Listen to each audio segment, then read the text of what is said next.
Today, we're going to be building some of the most underrated LEGO Star Wars armies of the coolest and expensive minifigures. There are many armies out there, but I'm going to take 10 of the most underrated ones and build an army of them. Let's build. In episode 1, we can see many battle droids, and these LEGO minifigures are extremely common. They were included in many sets, and some of them even based on the planet of Naboo. These sets also include the underrated Gungan minifigure. So here's a bag of Gungans, which I opened, and then I put all of them on a green base plate, and now I have a Gungan army. This looks a bit boring, so I built a hill with some grass pieces, and now we can add the general on the hill with some soldiers marching to war. But watch out, my boy Jar Jar Binks is here too. Another popular location in Star Wars is Kamino. This is the place where the clone army originates from, but almost no one builds an army of their creators, the Kaminoans. So I bought a few of these minifigures, which cost me a lot of money. However, this was totally worth it because now I have an army of these humanoid long necks. I want to build a custom set for this army, so I built one of the iconic hallways for them to walk in. And I also gave them a bunch of Republic credits, so they will build me a clone army.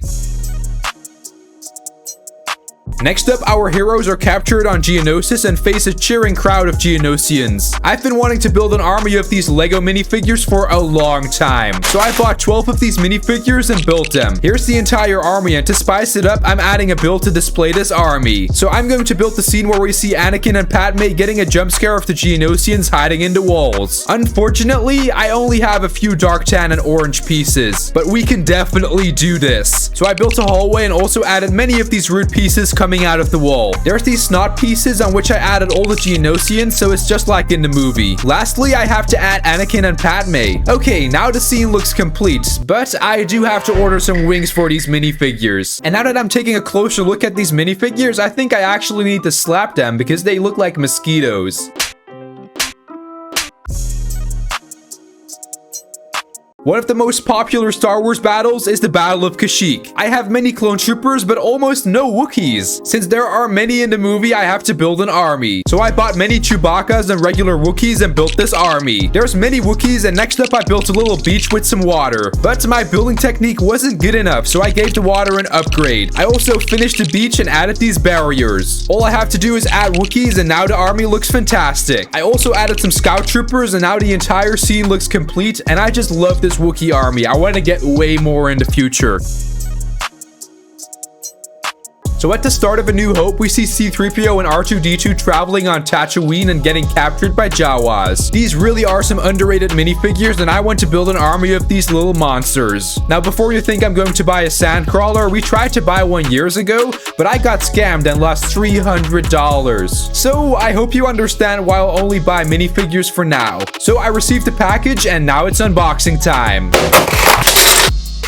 Here's the army, and I think it looks quite nice, but it's boring to look at. Therefore, I'm going to build some interior of the sandcrawler where we can see the Jawas sorting this pile of droid parts. This actually is inspired by the scene on Bespin where we see Chewie searching for 3PO. So I built a platform and started working on the door, but I want it to be automatic. So let's put my engineering skills to the test. 2 hours later. The door finally opens after hours of work. You can actually spin this gear on the back and it opens. So I finished the wall and added this imaginary moving track. Then I added some droid parts and finally placed all the Jawas, so now they can sort some droid parts to sell.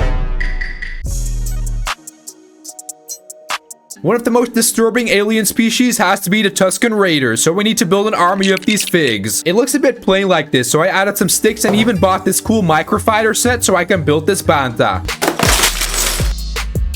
Now the army looks a lot better. For this, I built a desert and even a tent, which was quite hard to build, but credits to the designer. Then I added a campfire, some food and water, and now the Tusken Raiders can live in this little village. One of my favorite alien species has to be the Trandoshans. This minifigure cost me $15, and I bought way more to build an epic army. Then I customized the minifigures with different torsos and legs. This cost way too much money, so for these minifigures, I wanted to build an iconic building for Mos Eisley. I used a round roof and also built a pretty boring building, but add some nice touches with a couple of plates inside of the wall. This creates a nice pattern with the dark tan and light tan. This entire MOC can function as a base for the Trandoshans. Inside, we have the leader sitting sitting at a table and there's some Imperial stormtroopers trying to buy some spice. The door can open and I also added this foldable bed to the small building across the street. I can't wait to use these minifigures in more builds, but for now they can guard this outpost and play some poker.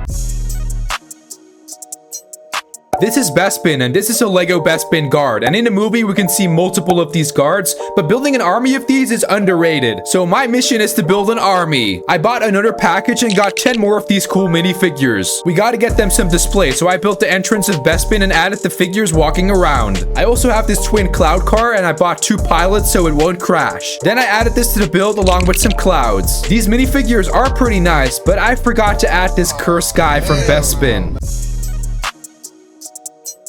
Jabba's Palace is one of the most iconic Star Wars locations out there, and therefore I want to build an army for Jabba. So I ordered many minifigures and built an army. Unfortunately, I am broke, so I can't buy a Jabba the Hutt, but that's for another time. There's Clatoonians, which are kind of like humanoid dogs. And then there's also the Weequay guards. Additionally, I got 5 of the Gamorrean guards, which are epic minifigures to have in my collection. So for this massive army of minifigures, I built a pretty basic version of Jabba's throne room. I don't have a lot of tan pieces, so I had to use what I had. Next up, I added all the minifigures, and some are playing poker, while others are drinking some booze. Now, before we move on to number 10, let's visit some underrated bonus armies. This is my snowtrooper army attacking the rebellion on Hoth. We all love the Empire, but building rebel armies can get underrated. We're going to start with the Hoth rebels, who have warm clothes to protect them against the snow. Look, he survived. You can add these minifigures to a trench and have them defending the rebel base on Hoth. When the rebellion travels to the forest moon of Endor, we need a bit of camouflage, so the troopers are dressed in military suits with green marks. There's also this rebel fleet trooper from the Tantive 4 ship, as well as rebels invading the base of Scarif, so you can collect many different type of rebel troopers. The rebel troopers are kind of noobs because the Empire can just bomb them. The Empire has many types of stormtroopers, which we love to collect, but I think the crew is kind of underrated. So here's an Imperial gunner minifigure, and I'd love to display him on a gun, but my Death Star is in pieces. Then there's this Imperial Navy trooper, which I love to see in army form.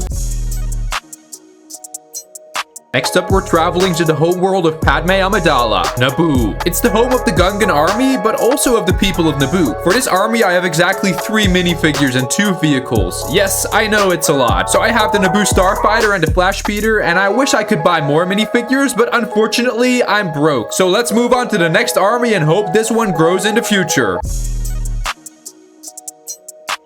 So the last bonus minifigure has to be the Nemoidian Guard from episode 1. This minifigure has cool details on the torso with some cursed eyes and a hat to flex with. I got 3 of these minifigures and even plan to get more in the future. Not gonna lie, the eyes are pretty cursed though. Now let's move on to the final army. So for the last underrated army, we're traveling to Endor because these teddy bears deserve some love. The Ewoks might seem like cuddly bears, which are cute, but in reality, they're evil little monsters. And they also have a strange appetite. So I have a couple of Ewok minifigures, and I love the molding of each individual minifigure. It would be nice to build a forest for these minifigures, but I'm going to go with displaying them in my Ewok village set. This set is from 2013 and would cost around $500 to buy sealed in box nowadays. Insane flex, but I bought this in 2015.